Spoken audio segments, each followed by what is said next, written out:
Ya estamos en comunicación con el secretario nacional del Colegio Médico, el doctor José Miguel Bernucci, precisamente para hablar de estos temas. Doctor, buenas noches.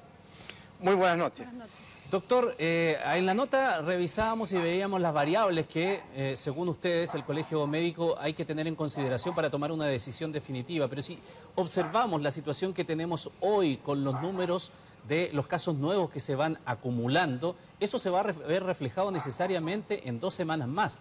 Por lo tanto, ¿de verdad cree que la situación puede quedar en una meseta de estabilidad o esto va a ser peor justo en el momento que se produzca el tema de las elecciones?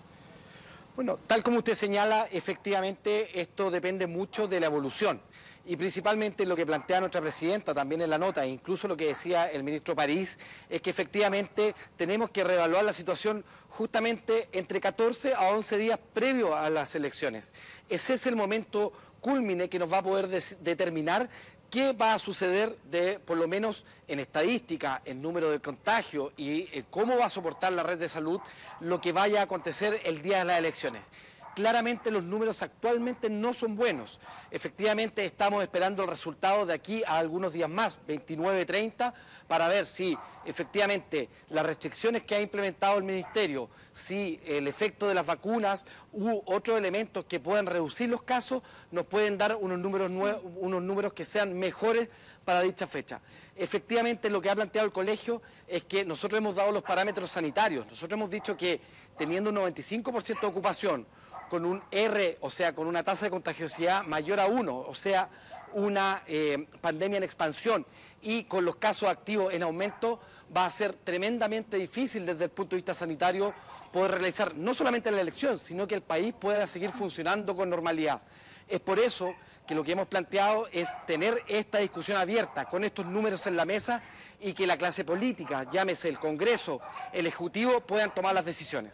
Doctor Bernucci, ¿cuál es el plazo final para resolver este tema? Porque uno podría prever, o no, que los números van a mejorar de acuerdo a las medidas que se han tomado con las cuarentenas que masivamente mañana también entran en rigor. ¿Será posible esperar un escenario mejor, favorable, o ya con estas cifras que tenemos hoy, el plazo final debería ser este viernes para resolver?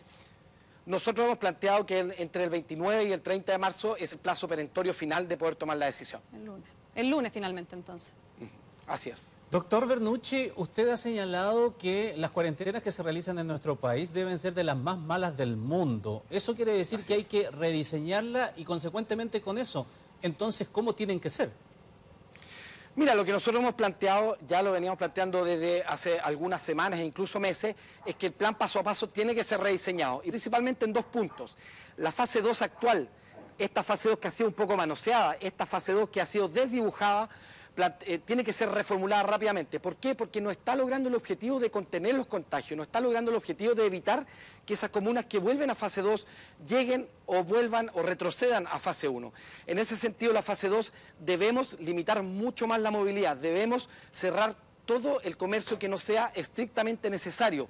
Los colegios, se lo dijimos al presidente de la República a través de nuestra presidenta, no deberían estar funcionando en fase 2. Por lo tanto, y para qué decir los casinos, los cines y otras cosas, y los cultos religiosos que siguen abiertos.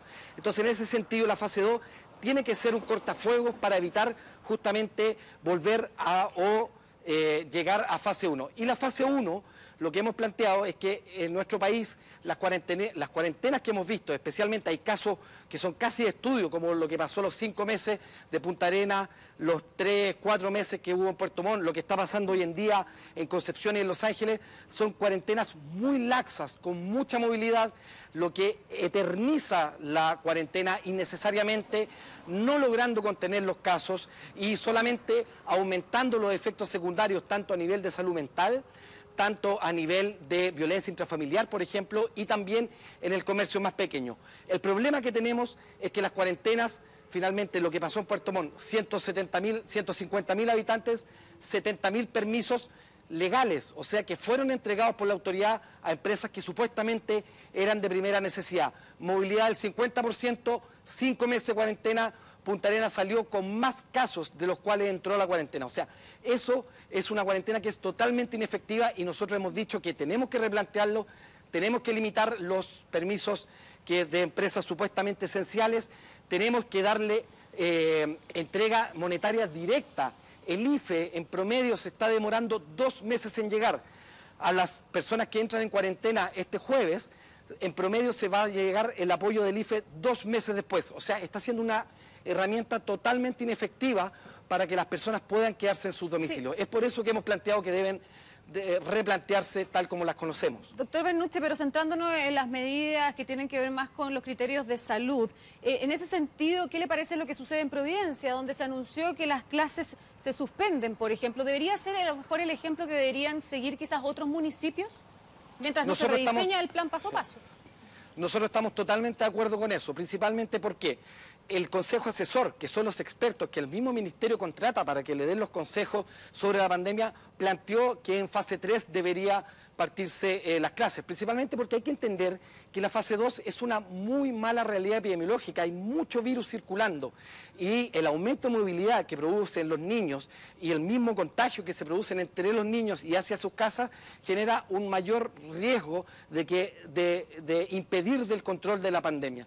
Entonces, efectivamente, nosotros se lo planteamos al presidente a través de nuestra presidenta en la reunión de la Moneda con el ministro de Educación, con el presidente del Colegio de Profesores, que efectivamente desde el punto de vista sanitario las clases deberían reiniciarse desde una fase 3 hacia arriba. Y esto no es una cosa casuística, sino es por un tema de netamente circulación viral y de riesgo de contagio entre los niños y hacia sus familias.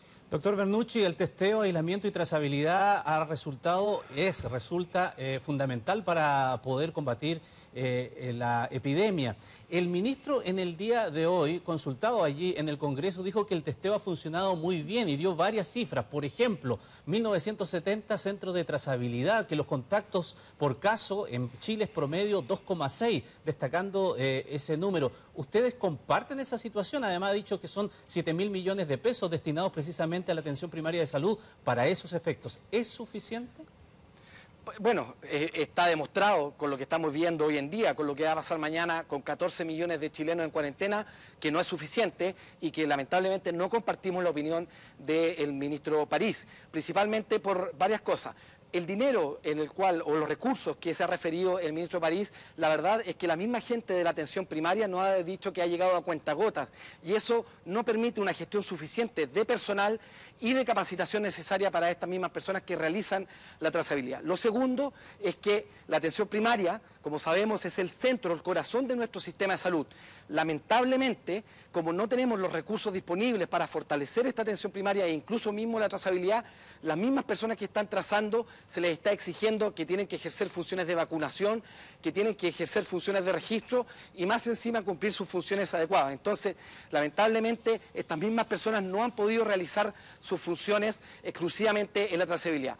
Y lo tercero, y yo creo que esto es lo más preocupante, es que cada municipalidad, nosotros hemos conversado directamente con los trazadores, hemos conversado directamente con los alcaldes y con los encargados de salud municipal, nos refieren que cada municipalidad está haciendo lo que puede con lo que tiene, pero lamentablemente nos falta un hilo rector, nos falta esta función de rectoría que debe cumplir sobre las municipalidades, sobre los trazadores del Ministerio de Salud para auditarlo.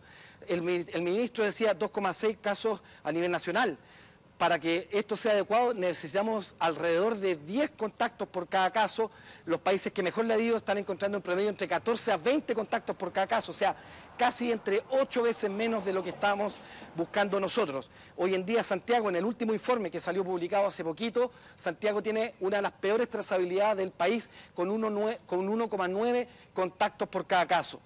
Mire, la verdad es que esto no se trata de pelear con el ministro París, pero lamentablemente estas visiones que son un poco